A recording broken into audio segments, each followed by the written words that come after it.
Hello and welcome to Sweetpeatales with Radhika. It's fairy tale time today by Brothers Grimm, and this one is called The Wolf and the Seven Little Kids. Excuse me, kids not like you, but the young ones of a goat are also called kids. So we're talking about those kids. Let's find out what the wolf is up to with the little kids and why they need to be careful. Once there was an old goat named Mrs. Pearl who took care of 7 young goats. Joy, Josh, Jennifer, Julia, John, James, and Jack. She loved them with all her heart. Every Tuesday, she went to the farmer's market. Before she left, she told them, "Look out for Ralph the wolf. He will disguise himself and try to trick you into letting him in. You are all smart, so I know you will notice his rough voice and black feet." Her children replied, "Dear mother, we will take care of ourselves. Do not worry about us." Hearing that, Mrs. Pearl left, knowing she did not need to be concerned. It was not long before someone knocked at the door and called, "Open the door. Your mother is here and has brought something back for each of you." The children heard the rough voice and knew it was Ralph the wolf. "We will not let you in," they cried. "You are not our mother. She has a soft, pleasant voice. Your voice is rough. You are the wolf." So Ralph went away and asked the shopkeeper for a lump of chalk. He knew that if he ate it, his voice would be soft. Ralph then went back to Mrs. Pearl's house and knocked at the door. "Open the door," he called softly. "Your mother is here and has brought something for each of you." But Ralph was not clever enough, and he put his black paws against the window. The children saw them and cried, "We will not let you in. Our mother does not have black feet. You are the wolf." Ralph then ran to the baker and said, "I have hurt my feet. Rub some dough over them for me." The baker did as Ralph asked. Next he told the baker, "Pour some flour over my feet." The baker thought these were strange requests and he refused. He had a feeling that Ralph was using the dough and flour to disguise himself so he could trick someone.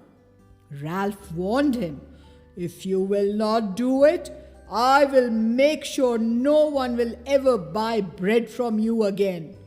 The baker was afraid of this, so he made Ralph's paws white. For the 3rd time, Ralph went to Mrs. Pearl's house and knocked on the door. With his soft voice, he said, "Open the door for me, children. Your dear mother has finally come home and has brought something back for everyone from the farmer's market." The children replied, "First show us your paws so we will know if you are really our mother." Ralph put his paws in the window. When the children saw that they were white, they believed that he was telling the truth and opened the door. They could not believe their eyes when they saw Ralph. Terrified, they hid. John sprang under the table. Julia crawled under the bed. Josh leaped into the stove. James followed Josh into the kitchen. Jennifer jumped into the cupboard. Joy snuck under the sink and Jack hid inside the clock. The wolf looked for them everywhere, but his eyesight was poor and he could not find any of them. While he wandered around the house, Mrs. Pearl came home and saw the mess the wolf had made in his search for the children. The table, chairs, and benches were knocked over. The sink was broken, and the quilts and pillows were all over the floor. She did not see any of the children and she was terrified. Had the wolf taken them? Mrs. Pearl called out their names. No one answered until she came to the youngest and Jack cried, "I'm in the clock!" She pulled him out and he told her that the wolf was in the house. By then, the wolf had gone outside into the garden. Now that they knew Ralph was outside and Mrs. Pearl was home, the children crept out of their hiding places. Mrs. Pearl went outside to talk to Ralph. She wanted to tell him he was wrong in tricking the children and that he should never come back. When she got outside, she saw him peering into the well. When she called out to him, Ralph jumped at the sound of her voice, lost his footing, and fell into the well. The children ran out, but there was nothing they could do to help. Now Mrs. Pearl and her children knew that Ralph would not be bothering them anymore. Well, my dear sweet peas, the story teaches us that if you will be bad to others, bad will happen to you.